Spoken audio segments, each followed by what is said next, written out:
Welcome to the Super Ultra Mega Fun Zone. Round one is team-based jam action in the dogleg bowl with the cradle and the funky-ass hit.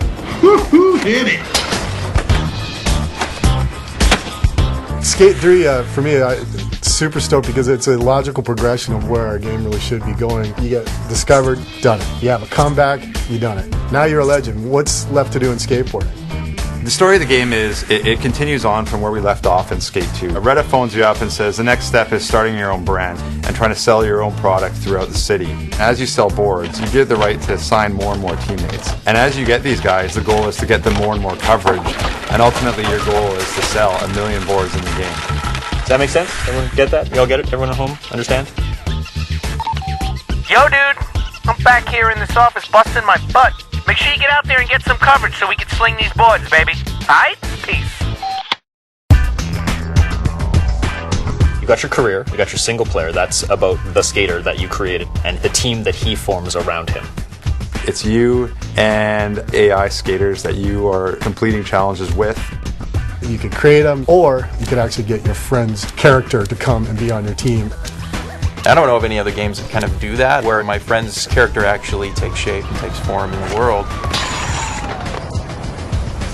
You pick a team brand at the beginning, the logo for your team, and that brand is how your team is identified. We really make the city become alive with your brand. The other day I was skating around the world. I noticed these stickers just started coming up. Skated further down the street. There's this one row of big banners. And I was like, whoa, that guy looks... Oh, that's my team. Psyched. It gives me a reason to go back, play challenges again, and create the skater that I really want it to look like, because that's my team up there. You know, I might as well look cool rather than looking lame, you know. As you become more popular, you earn the ability to unlock your own skate park, your team headquarters, so to speak. Man, this Team HQ is tight. It's so massive. Dude, we could rebuild the entire park if we wanted to.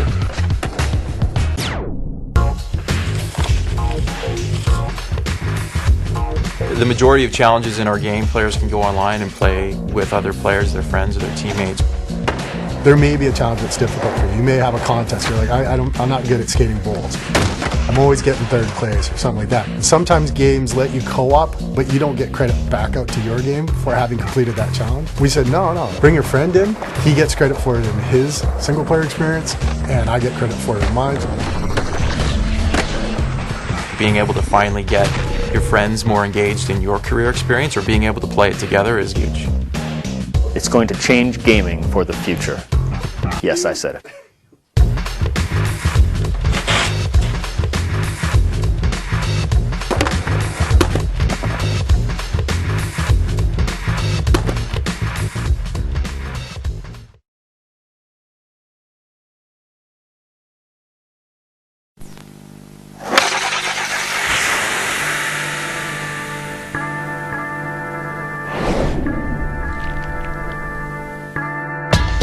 All right, round two. Release the hounds. I mean the other competitors. Online teams give you the chance to create a team and then take on other teams and challenges online. It's really a way for players to sort of create their own mini communities, organizing teams to make videos or to play together online. We're changing the world with skate. We're actually getting people connected. We've implemented a feature which is the ability to sort of find a teammate. A little bit like a classified system where players can find the team that matches them perfectly as far as what their tendencies are, what type of skating they like to do, being able to find teams and check out what other teams have done and their content. All of that exists both on our website and in the game as well. The main thing that teams affected was how we built the challenges. We actually went back to the drawing board on every challenge type and said, hey, could you do this as a team-based challenge? Old favorites like, the death races and contests and things like that. Makes sense to do it from a team perspective. And we've got a bunch of new challenges this year too. So we've got things like one-up. It's kind of like the game of skate, but a little bit different. You've got X number of seconds to get a point total as a team, and then the other team has to then try and beat that and one-up it. We've another one called Domination, where the teams are going against each other trying to own as many spots in a time limit that they can.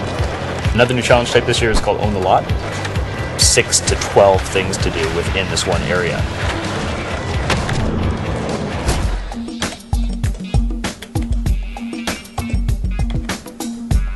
People can play different roles on these teams. There's guys who are going to be filmers and editors who are going to be setting up the shots while they're skating with their team in free skate. You can also design the team logo online using our skate graphics tool. In addition, you can design the park that your team uploads to the web to be rated and downloaded by other teams. So, it's not just about competitive, it's also about cooperative as well.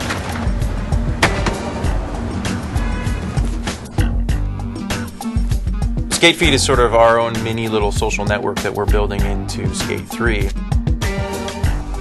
A page that has news items as well as your stats and a bunch of messages around what your friends and teammates have been doing with the game. You're getting all these messages about their progress, but you're also seeing messages around the content they're creating. It's just another one of those little things that we're doing to try to tie the community together.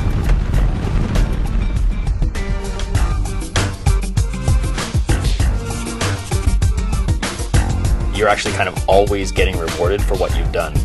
From creating stuff, competing, doing challenges, quite literally everything you do. Shoot photos, film, do a race, kill yourself on a hole of meat, even doing stuff online. Everything you do sells boards.